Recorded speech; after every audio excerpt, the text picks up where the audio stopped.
यानी ध्यान को एकाग्र करने के लिए नाम जपा जाता है। ठीक है, अच्छी बात है, एकाग्र हो गया। अब क्या करें? अब क्या होता है कि यही ध्यान का जो एकाग्रता बढ़ जाती है तो हमें क्या दिखने लग जाता है? हमें एक ज्योत दिखने लग जाती है। हाँ, नाम जपने से क्या होगा? एक ज्योति दिखने लग जाएगी। कहां पे? दोनों आंखों के बीच में। जब आप आंख बंद करके ध्यान करोगे, कोई भी नाम जपोगे, तो आपको दोनों आंखों के बीच में यहां पर एक ज्योति दिखने लग जाएगी। जब ज्योति दिखने लगेगी तब क्या होगा? उसी ज्योत के अंदर जो भी आपका इष्ट है, A to Z, कोई भी इष्ट यानी कि जिस पे आपकी सबसे ज्यादा श्रद्धा है। राम जी वालों का राम इष्ट है, हनुमान जी वालों का हनुमान इष्ट है, शंकर जी वालों का शंकर जी इष्ट है, गुरु वालों का गुरु इष्ट है। कोई राधा स्वामी को गुरु मानता है तो उसी ज्योत में उसे राधा स्वामी बाबा की शक्ल दिखाई देगी। कोई रामपाल जी को गुरु मानता है तो उसी ज्योत में रामपाल जी की शक्ल दिखाई देगी। कोई निरंकारी बाबा को मानता है तो उसी ज्योत में निरंकारी बाबा दिखाई देने लग जाएगा। यानी ये जो ज्योत है ये किसी का भी रूप धारण कर सकती है। ये ज्योत प्रकाश जो है इसमें कोई भी दिखाई दे सकता है। तुम्हें जहां तुम्हारी श्रद्धा जुड़ी है वो दिखाई देगा और पूरा प्रकाश दिखाई देगा, जैसे लाखों करोड़ों सूर्य तुम्हारे सामने आ गए हो। इसका दृष्टांत कहां मिलता है? गीता में 11वां अध्याय पढ़ोगे, उसमें देखो क्या कहता है अर्जुन। कहता है महाराज ऐसा लग रहा है जैसे कुरुक्षेत्र की भूमि में हजारों लाखों करोड़ों सूर्य उतर आए हो। करोड़ों सूर्य उतरने के बाद मैं केवल एक कृष्ण को नहीं देख पा रहा हूं, मैं अनंत आंखें, अनंत भुजाएं, अनंत जांघें, यानी जो कुछ भी मैं देखना चाहता हूं वो सब मुझे दिखाई दे रहा है। समझो, यानी ये ज्योत इतनी प्रबल है, इतनी शक्तिशाली है कि ये किसी का भी रूप धारण करके तुम्हारे सामने खड़ी हो सकती है। इसी ज्योत को संतों ने ज्योति निरंजन बोला है। ज्योति निरंजन। और यही ज्योति निरंजन कौन है? कबीर सागर में इसी को काल भगवान बोला है। काल जो सारी सृष्टि को पैदा करता है, पालता है और सबका संहार कर देता है, भक्षण करता है। यह प्रमाण आपको कहां मिलेगा? जब अर्जुन ने विराट रूप देखा, उसकी आंखों के सामने पूरा विराट जगत में विराट पुरुष खड़ा हुआ है। अब क्या होता है? अब उसके मुंह खुलने शुरू होते हैं।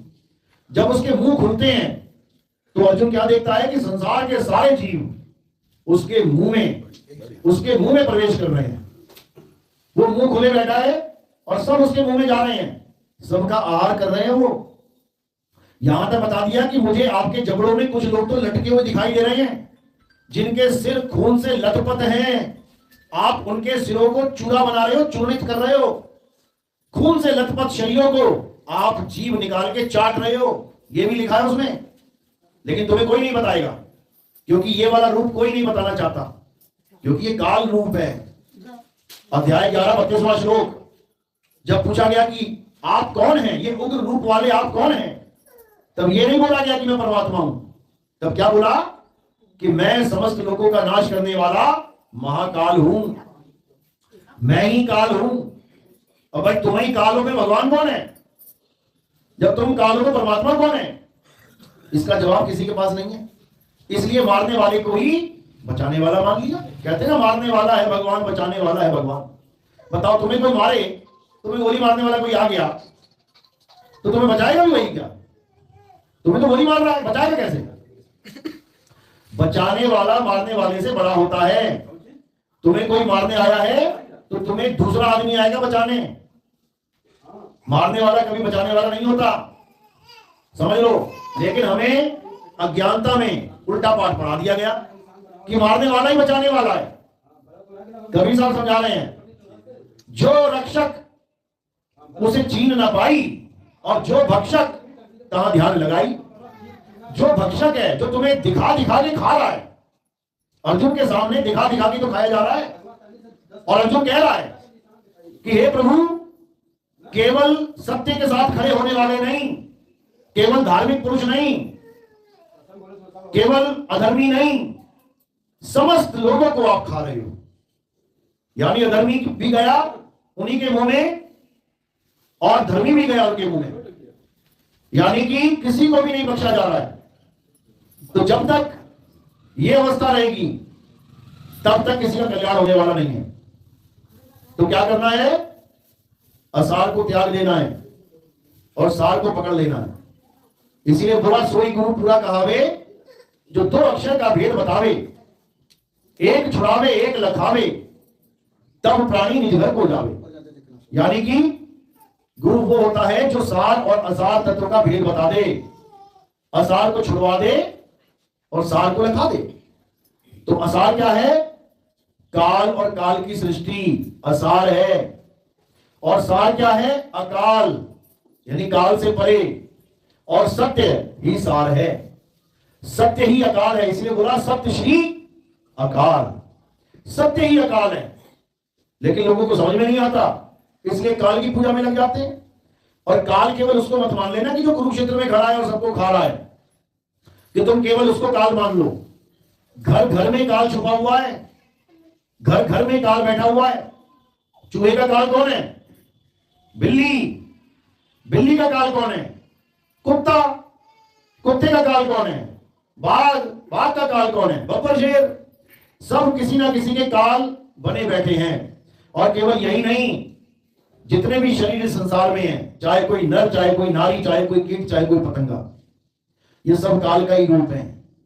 इसलिए साहिब ने बोला देव निरंजन सकल शरीरा, तामे भ्रम भ्रम रहल कबीरा। यानी हर एक शरीर दूसरे शरीर को खा रहा है, शरीर ही काल है। देव निरंजन सकल शरीरा। अब अगर इसी शरीर को आप सत्य मान बैठो, किसी को गुरु जी का शरीर सत्य लग रहा है, उसका ध्यान कर रहा है। किसी को राम जी का शरीर सत्य लग रहा है, उसके ध्यान में बैठा है। किसी को शंकर जी का शरीर सत्य लग रहा है, उसके ध्यान में बैठा है। कोई राधे राधे का शरीर मान के सत्य बैठ गया, उसका ध्यान कर रहा है। तो जिसका तुम ध्यान कर रहे हो, ये उसी रूप में सामने आ जाएगा। और तुम पहचान भी नहीं पाओगे कि ये सत्य है या असत्य है, क्योंकि तुम्हारे भाव जुड़े होंगे। जो तुम देखना चाहते हो ये दिखा देगा। अध्याय 11 में बिल्कुल स्पष्ट बताया है कि हे अर्जुन, अब वो चीजें तू देखेगा जो तू देखना चाहता है। यानी कोई भी आदमी, इंसान ध्यान करके, आंखें बंद करके कुछ भी देखना चाहता है, ये मन उसे दिखा देता है। कई पंथ तो ऐसे चल रहे हैं जो तुम्हें 5, 10, 15 मिनट बैठा के उस वक्त पूछ लेंगे तुम्हें कुछ दिखाई दिया, और तुम कहोगे हाँ शिवलिंग दिखाई दिया, हाँ हनुमान जी दिखाई दिया, हाँ कोई और क्या कल्पना है? कल्पना में जो भी तुम्हें दिख गया उसको सत्य बता के कहेंगे हाँ यही भगवान है। ये सब अज्ञान है भाई। असली चीज क्या है? आत्म तत्व, परम तत्व।